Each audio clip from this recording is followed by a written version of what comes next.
Hello everyone, welcome back to my YouTube channel वांगशन and emotions. I hope आप सब अच्छे हैं। अच्छे नहीं तो हो जाओ यार। सिचेन जिन्होंने महंग्याओं को अपनी गोद में उठाया हुआ था और वो उसे लेकर अपने बगल वाले कमरे में चले गए थे। अपने रूम में आने के बाद उन्होंने जेंटली महंग्याओं को अपने बेड पर लिटा दिया। वो उसके ऊपर आते हुए बोले, आयाओ, मैं तुम्हें हर तरीके से अपनाता हूँ। जो कुछ भी हुआ उसमें तुम्हारी गलती नहीं है, तो तुम्हें खुद के ऊपर इस सब चीज़ों का इल्ज़ाम लेने की कोई ज़रूरत नहीं है। मैं उस अल्फ़ा को सबक ज़रूर सिखाऊंगा जिसने मेरे मेट को इतना परेशान करने की हिम्मत की है। मैं जो कुछ बोलने की कोशिश कर रहा था, पर उससे पहले ही उसके लिप्स को लॉक कर दिया गया था। सिचन का अल्फ़ा आउट ऑफ कंट्रोल हुए जा रहा था और मैं जो खुद भी सिचन को नहीं रोक रहा था, उसने अपने हाथों को सिचन के गले में डाल दिया था। सिचन का अल्फ़ा बहुत ज़्यादा ईगर था, बहुत ज़्यादा ईगर। वो उसके रोब्स को जैसे फाड़ देना चाहता था। सिचन जो कि उनके रोब्स को निकाल दिए थे, मतलब उन्होंने मैंग्याओ के रोब्स को, अपर रोब्स को निकाल दिया था। उसके नेक पर वो किस कर रहे थे, वेट किसेस। और मैंग्याओ स्वीटली मौन कर रहा था। वो मॉर्निंग सिचन के लिए किसी म्यूजिक से कम नहीं थी। सिचन जिनका हाथ मैंग्याओ के रोब्स के अंदर था, वो उनकी जो नोट थी उसे खोलने की पूरी कोशिश कर रहा था। सारे नोट्स को खोल देने के बाद ऊपर से, मतलब जो फ्रंट था वहाँ से सारे रोब्स की लेयर को हटा देने के बाद वो मैंग्याओ को एकटक बस घूरे जा रहे थे। सिचन का अल्फ़ा बहुत प्यार भरी आंखों से मैंग्याओ को देख रहा था। मैंग्याओ जैसे शर्म आ रही थी, उसने अपने दोनों हाथों को अपने चेस्ट पर रख लिया था क्रॉसिंग स्टाइल में, और उससे अपने आप को छुपाने की कोशिश की। सिचन जिनके फेस पर एक छोटा सा स्मित था, उन्होंने कहा, आयाओ, तुम मेरे मेट हो और मेरा पूरा हक है तुम्हें देखने का। हाथ उठाओ। मैंग्याओ जिसने अपना सर नामे हिला दिया और उसने अपने सिर को भी मोड़ लिया था। उसने पिलो में अपने सिर को छिपा लिया था क्योंकि उसे बहुत शर्म आ रही है। सिजन कितना ज़्यादा शेमलेस है, मैंग्याओ को आज से पहले नहीं पता था। क्या सच में राजकुमार लाल इतने ज़्यादा शेमलेस भी हो सकते हैं? मैंग्याओ जिसका मन कर रहा था कि यहाँ से अभी के भी भाग जाए क्योंकि ये बहुत ज़्यादा एम्बेरसिंग है, उसे बहुत शर्म आ रही है। सिचन जिन्होंने धीरे से मैंग्याओ के चिक्स पर किस किया और कहा, आयाओ। सिचन जो कि उसके ईयर्स के पास जाके विस्पर कर रहे थे, क्या मैं तुम्हारे ऊपर कोई हक नहीं है? मैं तुम्हें अच्छा महसूस कराना चाहता हूँ। क्या तुम मुझे खुद को अच्छा महसूस कराने दोगे? मैंग्याओ जिसका तो सच में मन कर रहा था वो गड्ढा खोद के उसमें कूद जाए, ऊपर से मिट्टी डाल ले। सिचन इतनी ज़्यादा शेमलेस बातें इतनी आराम से कैसे कर सकते हैं? उसे सच में समझ नहीं आ रहा था। मैंग्याओ जो सोच रहा था कि बस बस वो किसी तरीके से बच जाए। वो तो शर्म से ही पानी पानी होके मर जाएगा। उसका दिल तो फट के बाहर आने वाला है क्योंकि उसके दिल की धड़कन बहुत तेज थी। उसका शरीर जो खुद भी गर्म होने लगा था। मैंग्याओ जिसे समझ आ रहा था कि क्या हो रहा है, लेकिन इस बार जो फीलिंग उसे अपने अंदर महसूस हो रही है, ये डर, पेन, दुख, ये नहीं है, बल्कि खुशी की है। उसे अपने स्टमक में बटरफ्लाइज उड़ती हुई महसूस हो रही हैं। उससे वो एक फीलिंग कंट्रोल नहीं हो रही है। सिचन जो उसे टीज कर रहे थे, उसे किस कर रहे थे, उसे प्लेजर कर रहे थे अपने लिप्स से, वेट किसेस किए जा रहे थे उसे। और मैंग्याओ जो नॉन कंट्रोल होकर के मौन कर रहा था, उससे सच में कंट्रोल नहीं हो रहा था। ये स्वीट सा लव जो सिचन उसे दे रहे हैं, वो उससे कंट्रोल नहीं हो पा रहा है क्योंकि उसे इतना अच्छे से किसी ने कभी ट्रीट ही नहीं किया है। सिचन उसे ऐसे ट्रीट कर रहे हैं जैसे कि वो किसी कांच की गुड़िया जैसा हो। थोड़ा तेज हाथ लगाया और वो टूट जाएगा। इतने इतने प्यार की मैंग्याओ को आदत नहीं है, लेकिन उसका दिल आज खुशी से भर गया था। उसकी आंखों में आंसू भी थे। सिचन जो कि रुक गए, उन्होंने मैंग्याओ को देखा और कहा, आयाओ, क्या कोई परेशानी है तुम्हें? तुम रो क्यों रहे हो? मैंग्याओ जिसने अपने आंसू को पोंछा और कहा कि मुझे कोई परेशानी नहीं है। सिचन जिन्होंने मैंग्याओ को गले लगा लिया था क्योंकि वो समझ पा रहे हैं कि उसे क्या हो रहा है। सिचन जिन्होंने मैंग्याओ की बैक को रब करते हुए कहा, आयाओ, अगर तुम अभी के लिए तैयार नहीं हो तो कोई बात नहीं है, मैं रुक सकता हूँ। सिचन जिन्होंने अपने अल्फा को काबू कर लिया था, तो वो सिचन जो मैंग्याओ से बोल रहे थे कि वो खुद को काबू कर सकते हैं अगर मैंग्याओ अभी कुछ नहीं चाहता तो। मैंग्याओ जिसने शर्माते हुए अपना सिर ना में हिला दिया, उसने कहा कि वो सब कुछ सह सकता है। ये सुनकर सिचन का फेस था जो कि रेड हो गया था, लेकिन फिर भी उन्हें बहुत अच्छा लगा। उनके फेस पर एक स्माइल भी थी। सिचन जिन्होंने मैंग्याओ के फोरहेड पर किस किया, उसके चिक्स पर किस किया, देन उसके लिप्स को कैप्चर कर लिया। वो दोनों एक पैशनेट किस शेयर कर रहे थे। मैंग्याओ खुद भी रिस्पॉन्स कर रहा था, उसे भी किस करना आता है तो वो भी रिस्पॉन्स कर रहा था। सिचन बहुत ज़्यादा पैशनेट थे। वो डीप किस उनका बहुत इंटेंस था। पर जैसा कि हमेशा होता है दरवाजे पर नॉक। इस बार भी वही हुआ। सिचेन जिन्हें बहुत ज़्यादा फ्रस्ट्रेटिंग महसूस हो रहा था और वो मेंग्याओ के ऊपर से नहीं हट रहे थे। उन्होंने अपने किस को अभी भी कंटिन्यू करके रखा था, वो हट ही नहीं रहे थे। लेकिन जो मेंग्याओ था वो उन्हें पुश करने की कोशिश कर रहा था, क्योंकि दरवाजे पर जो भी है वो बहुत ईगर है। बार बार नॉक हो रहा है, लगातार नॉक हो रहा है। मेंग्याओ जिसने सिचेन को खुद से दूर किया, सिचेन जो कि है वो उसके नेक को किस किए जा रहे थे, वो सच में आउट ऑफ कंट्रोल हो चुके हैं। उनका खुद पर काबू करना बहुत मुश्किल हो गया है। मेंग्याओ जिसने उन्हें दूर करते हुए कहा, सिचेन सुनिए तो हो सकता है कोई कोई ज़रूरी काम हो, देखिए ना। सिचेन जो कि मेंग्याओ की तरफ देखने लगा, उसने कहा, इस वक्त ज़रूरी काम। मेंग्याओ जिसने अपने सर को हाँ में हिला दिया कि हो सकता है कोई ज़रूरी काम हो। वैसे तो रात का समय है, इस समय कौन आ सकता है उसे नहीं खबर है, पर फिर भी अगर इस समय कोई आया है तो कोई गड़बड़ हो सकती है। पिछली बार भी तो रात के ही वक्त कोई आया था, ये बताने के लिए कि विंग को सज़ा मिल गई है। मेंग्याओ जिसने कहा कि सिचेन जाके देखे, वो अपने कपड़े बदल कर आता है। सिचेन जो कि जाते जाते बोल कर गए कि उसे कपड़े पहनने की ज़रूरत नहीं है, वो ऐसे ही बहुत खूबसूरत दिखता है। मेंग्याओ ये सुनकर और ज़्यादा शर्मा गया। उसने एक पिलो उठाया और सिचेन के ऊपर मार दिया। फिर उसे एहसास हुआ कि उसने ये क्या किया। क्या उसने राजकुमार को अभी हिट कर दिया? अरे रे, उसने क्या कर दिया? मेंग्याओ ने खुद के ही फेस को एक पिलो में छिपाते हुए कहा, मुझे क्या हो रहा है? मैं ऐसा कैसे कर सकता हूँ? वो राजकुमार है। मैंने उनके ऊपर पिलो मारा, पर उन्होंने कुछ कहा भी नहीं। पर वो बहुत ज़्यादा शेमलेस है। मेंग्याओ जिसने खुद के हाथों में अपने फेस को छिपा लिया था, क्योंकि उसे बहुत शर्म आ रही है। इधर सिचेन जो कि बाहर आ चुके थे। बाहर आकर उन्होंने दरवाज़ा खोला और वहाँ पर वांग जी को खड़ा पाया। वांग जी जो कि पूरा स्वेट से भरा हुआ था।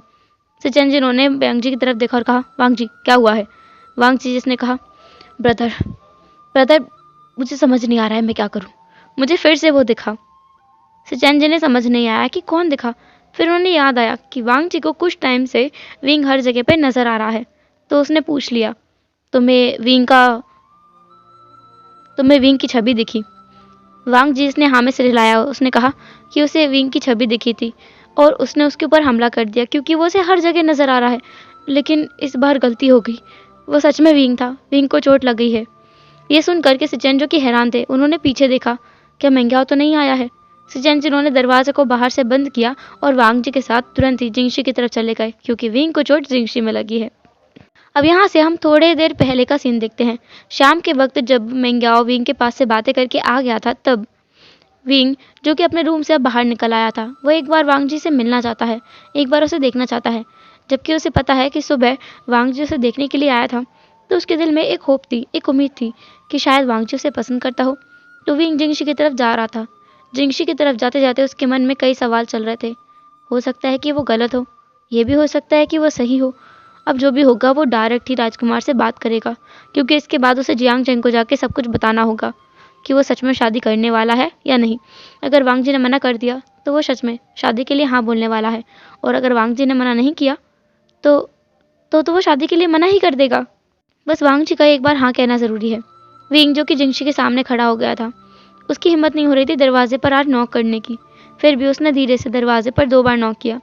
अंदर वांग जी जो कि मेडिटेशन करने की कोशिश कर रहा था, क्योंकि विंग उसे हर जगह जो नज़र आ रहा है। अभी अभी उसे विंग नज़र ही आ रहा था, क्योंकि उसके बालों में कोई तो हाथ घुमा रहा था। वांग जी जिसने अपनी आंखें खोली, देन उसने आसपास देखा कि वो लड़का यहाँ है ही नहीं। वांग जी ने खुद से ही कहा कि वो कुछ ज़्यादा ही सोच रहा है। वांग जी ने बाहर आकर दरवाज़ा खोला। दरवाजे पर उसने विंग को खड़ा पाया। वांग जी को इस बार बहुत गुस्सा आ गया, क्योंकि ये लड़का उसे हर जगह पे परेशान कर रहा है। ये फालतू ओमेगा उसे हर जगह पे आके परेशान करने लगता है। वांग जी ने आओ देखा न ताओ अपने बिचन को निकाला और विंग के ऊपर हमला कर दिया। विंग जो कि इस हमले के लिए तैयार नहीं था, क्योंकि उसे नहीं लगा था कि वांग जी उसके ऊपर हमला कर देगा। विंग सच में तैयार नहीं था, फिर भी उसने खुद को बचाने की पूरी कोशिश की। फिर भी उसके शोल्डर पर कट लगाया। जैसे उसके शोल्डर पर कट लगा, विंग चीखा और चीखते हुए वो ज़मीन पर बैठ गया, अपने शोल्डर को पकड़ के। उसके शोल्डर से ब्लीडिंग हो रहा था। वांग जी जिसने ब्लड को देखा, फिर उसने अपनी तलवार को देखा। तलवार में भी खून लगा है और वहाँ भी खून गिरा हुआ है। वांग जी ने अपनी तलवार को म्यान में रखा। वो विंग के पास गया, उसे टच किया। देन उसे झटका लगा कि क्या सच में ये था? अरे उसने तो इसे हर्ट कर दिया है। विंग जिसने वांग जी की तरफ अपनी आंसू भरी आंखों से देखा, उसने कहा, राजकुमार मैं तो बस आपसे माफ़ी मांगने आया था, पर आपने तो मुझे मारा। वांग जी जिसने कहा कि उसने नहीं मारा है, उससे गलती हो गई है, वो विंग को ट्रीट करेगा, उसके साथ चले। पर विंग जिसने मना किया, उसने वांग जी के हाथ को अपने हाथ के ऊपर से हटाया, अपने शोल्डर को पकड़ा और वो वहाँ से वैसी ही हालत में जलने लगा। वांग जी जो कि ये बर्दाश्त नहीं कर पाया कि विंग उसे छोड़कर जा रहा है। वांग जी ने विंग के उसी शोल्डर पे जिसमें चोट लगा है उसी को टाइटली पकड़ लिया। विंग इस बार भी जोर से चीखा। वांग जी ने विंग के माउथ के ऊपर अपने हाथ को रखा और उसकी बॉडी पर एक स्पेल पड़ दिया। विंग वहीं पर फ्रीज हो गया था।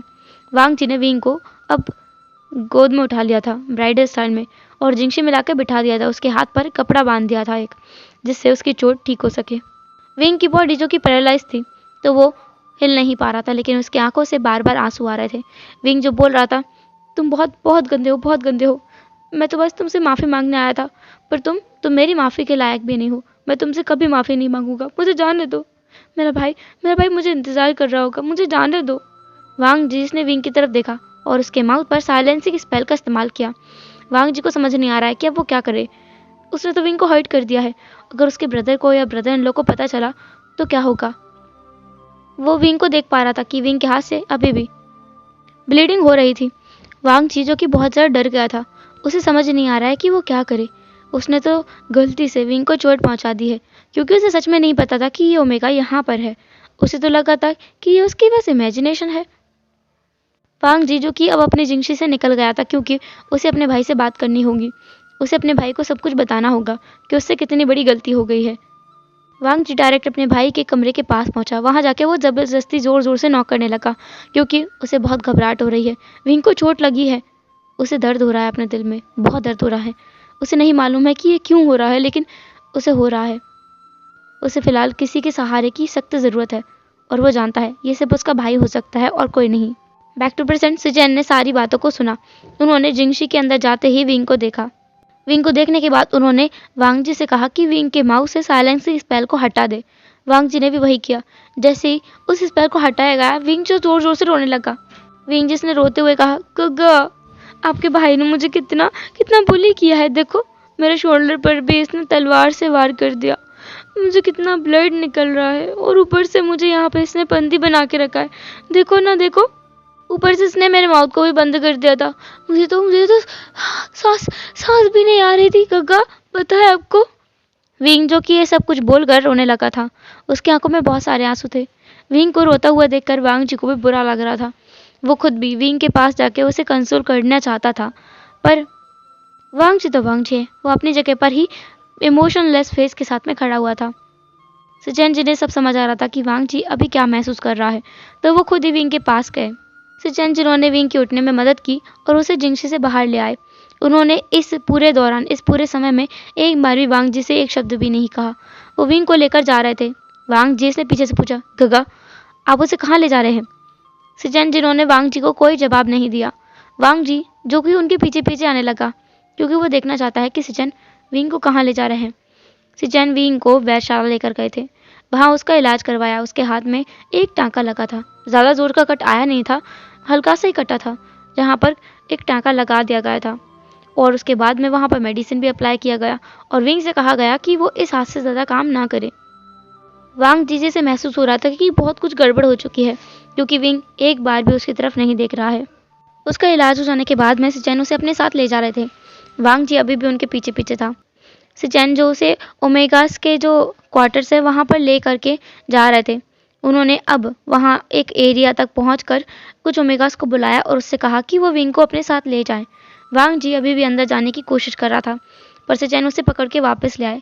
जिंगशी में वापस आने के बाद सिचेन जिन्होंने वांग जी को कहा, वांग जी तुम कर क्या रहे हो। अगर तुम्हें वो पसंद है तो उससे जाके बोलो, उसे ऐसे परेशान मत करो, चोट पहुँचाना बंद करो। वैसे भी अगर तुमने अगली बार उसे चोट पहुँचाई तो मैं तुम्हें नहीं छोड़ूंगा। तुम मेरे भाई हो तो क्या हुआ, वो मेंग्याओ का भाई है और हम किसी निर्दोष पर हाथ नहीं उठाते। तुम क्या हमारे रूल्स को भूल गए हो। वांग जीजू की चुपचाप अपने भाई की डांट को सुनता रहा। उसने एक शब्द भी नहीं कहा। इसके बाद में सिचेन जो कि वहाँ से निकलकर डायरेक्ट अपने कमरे में आ गए थे। कमरे में आने के बाद में उन्होंने मेंग्याओ को बताया कि उसके भाई के साथ क्या हुआ है। मेंग्याओ जो जाने की जिद कर रहा था। सिचेन जिन्होंने समझाया कि उसके भाई के साथ में कुछ ओमेगास को उसने उन्हें रहने के लिए बोल दिया है, वो सही रहेगा। सुबह जाकर मेंग्याओ उनसे मिल सकता है। अभी रात हो चुकी है और कर्फ्यू भी लग चुका है, और जैसा कि मेंग्याओ यहाँ का लान फ्रेंड है, उसे यहाँ के नियमों को पालन करना चाहिए, उल्लंघन नहीं। मेंग्याओ जिसने हामी भर दी। इसके बाद वो दोनों सो गए थे। जिंगी के पास में। वो दोनों हमेशा ही, मतलब रोज ही, एक तरफ सिचेन एक तरफ मेंगाओ, दोनों उसे अपने बीच में लिटाकर सोते हैं। इधर विंग जो कि अपने कमरे में आकर घुटनों के बल बैठकर रोने लगा था। उसने सोचा था कि शायद शायद वांगजू उसे पसंद करता है, शायद उसके लिए थोड़ा बहुत फील करता है। पर आज जो उसके साथ हुआ, जिस तरीके से वांग जी ने उसके साथ बर्ताव किया है, उसके बाद तो ये कन्फर्म हो जाता है कि वांग जी उसे बिल्कुल पसंद नहीं करता है, उससे नफरत करता है। वांग जी ने आज उसकी जान लेने की कोशिश की है, हाँ, उसे मारने की कोशिश की। वांग जी उसे प्यार नहीं करता है, पसंद नहीं करता है। विंग को आगे बढ़ जाना चाहिए, उसे अपने भाई के लिए और मुसीबतें खड़ी नहीं करनी चाहिए। उसका भाई खुश है, उसने देखा है अपने भाई को अपने ब्रदर इन लॉ के साथ में, वो कितना खुश रहता है, कितना खुलकर मुस्कुराता है। उसका ब्रदर इन लॉ कितना अच्छा है, उसके भाई को प्रोटेक्ट करते हैं, सब कुछ करते हैं उसके लिए। तो विंग उन दोनों की लाइफ से डिसअपेयर होना चाहता है, उन दोनों की लाइफ से गायब हो जाना चाहता है, ताकि मेंग्या को आगे फ्यूचर में कोई भी परेशानी ना आए। विंग जिसने रात का कर्फ्यू भी नहीं देखा, क्योंकि वो सच में बहुत ज़्यादा टूटा हुआ है, उसका दिल बिखर गया है। विंग जो कि डायरेक्ट ही जियांग चेंग के रूम के बाहर आ गया था, वो अल्फाज का क्वार्टर है, वहाँ पर वो आ गया था। वहाँ आकर के दरवाजे पर नॉक किया। 2 बार नॉक करने के बाद ही जियांग चेंग ने दरवाज़ा खोल दिया था।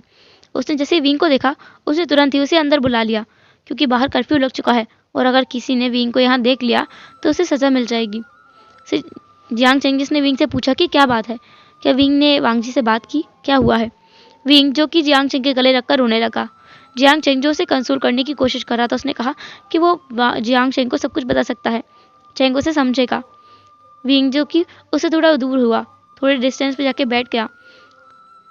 जियांग चेंग जिसने उसे पानी दिया, विंग ने पानी पीने के बाद कहा कि उसके अल्फा ने उसे रिजेक्ट कर दिया है, वो उसका कोई नहीं लगता है, उसके अल्फा उसे बिल्कुल पसंद नहीं करता है।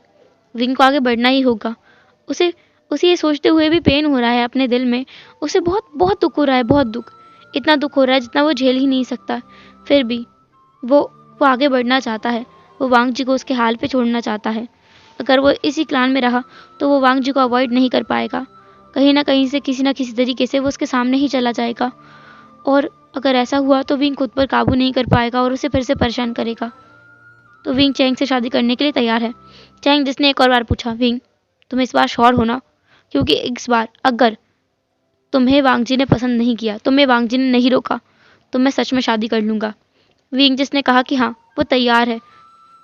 चैंग जिसने एक और बार कहा, मैं इस बार सच में सीरियस हूँ, मैं तुम्हें पसंद करने लगा हूँ और इस बार मैं तुम्हें किसी के साथ भी भागने नहीं दूंगा, चाहे वो नी हुसैन ही क्यों ना हो।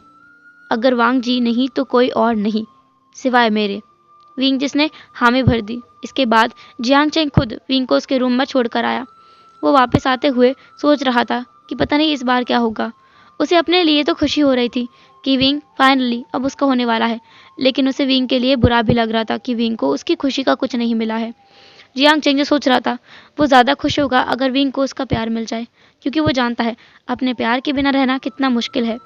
जब उसने विंग को ये कहते हुए पाया था कि वो वांग जी से प्यार करता है और उन्हें बस नाटक करना है इस चीज़ के लिए कि वांग जी जेलस होकर उसके प्यार को एक्सेप्ट कर ले, तो जियांग चेंग को कितना ज़्यादा बुरा लगा था वो खुद ही जानता है। तो वो महसूस कर सकता है कि विंग को अभी कैसा महसूस हो रहा होगा अपने प्यार को खोते देखकर। चेंग अपने कमरे में आ गया था, विंग अपने कमरे में था और वांग जी अपने कमरे में। तीनों ही जागे हुए थे, तीनों का ही लव स्टोरी ट्रायंगल में फंस चुका है। जियांग चेंग विंग को पसंद करता है, विंग वांग जी को, और वांग जी को अपनी फीलिंग्स का एहसास नहीं है। वांग जी अपने बेड पर था, वो करवटें बदल रहा था, उसे नींद नहीं आ रही है। विंग अपने बेड पर था, वो एक ही करवट पर सोया हुआ था, वो अपने उस कटे हुए हाथ को देख रहा था और खुद से बोल रहा था, अब तक तो सुना था गम का सैलाब मोहब्बत में अक्सर आया करता है, पर यह कभी न जाना था कि मोहब्बत पानी में डुबा देने वाली एक कश्ती है जिस पर होकर मैं सवार चल रहा हूँ और लगता है जल्द ही मेरी नाव गोते खाने वाली है, समुंदर में उतरकर मुझे डुबाने वाली है। अब 2 हफ्तों का समय बीत चुका है। इन 2 हफ्तों में वांग जी ने बहुत कम ही विंग को देखा है। उसने इन 2 हफ्तों में लगभग 4 बार ही विंग को देखा है और चारों बार वो वांग जी के साथ नहीं बल्कि जियांग चेंग के साथ था। उसके साथ हंसकर बातें कर रहा था और जियांग चेंग अनलिमिटेड टाइम्स विंग के साथ फ्लर्ट कर रहा था। वांग जी को ये देखकर बहुत गुस्सा आ रहा था, लेकिन वो खुद पर ही गुस्सा किए जा रहा था कि उसे गुस्सा क्यों आ रहा है ये सब देखकर। उसे तो खुश होना चाहिए ना कि विंग अब उसकी ज़िंदगी से हमेशा हमेशा के लिए जा रहा है। फिर भी ये सोचकर कि विंग उसके ज़िंदगी से हमेशा हमेशा के लिए जा रहा है, ये सोचने भर से ही उसकी रूह कांप जाती है। उसे अनजाना पेन महसूस होता है अपने दिल में। विंग जो कि अब लान क्लान से बिलोंग करता है, क्योंकि वो लान फ्रेंड का भाई है, इसलिए उसकी शादी लान क्लान में ही होने वाली है और पूरा जियांग फैमिली यहाँ आ चुका है। शादी होने में बस आज का ही दिन बाकी है। आज रात को विंग यहाँ आखिरी दिन रुका हुआ है। आज रात ही उसकी आखिरी रात है लान क्लान में। इसके बाद कल दोपहर को उसकी शादी के बाद वो जियांग क्लान चला जाएगा। हमेशा हमेशा के लिए उसका रिश्ता जियांग क्लान में ही जुड़ जाएगा। विंग जो कि अपने कमरे में था, वहाँ पर मेंग्याओ भी था। इन 2 हफ्तों में जब से मेंग्याओ को मालूम पड़ा है कि विंग को वांगजी ने चोट पहुंचाई है, मेंग्याओ एक पल के लिए भी विंग को अकेला नहीं छोड़ पाया है। वो हमेशा से उसके साथ ही घूम रहा है। सिचेन जो कि इस बात को समझते हैं, क्योंकि मेंग्याओ अपने भाई से बहुत ज़्यादा प्यार करता है, तो ये नॉर्मल है उसके लिए। इन 2 हफ्तों में विंग जो कि हानशी में सोया है, सिचेन जो कि हानशी में नहीं सोए थे, क्योंकि ये बहुत इनएप्रोप्रिएट लगता कि एक अल्फा 2 मेंगाओं के साथ में एक ही रूम में रह रहा है या फिर एक ही घर में रह रहा है। दिन के समय तो वो वहाँ रहते थे, पर रात के समय जिंगशी से दूर एक और क्वार्टर में जाकर वो सो जाया करते थे। विंग जो कि जिंगे के पास सोया करता है। जिंगे से वो ढेर सारी बातें करता है, इतनी सारी बातें जितनी कि मेंग्याओ भी जिंगे से नहीं कर पाता है। जिंगे जिसने और भी ज़्यादा रिस्पॉन्स देना स्टार्ट कर दिया है।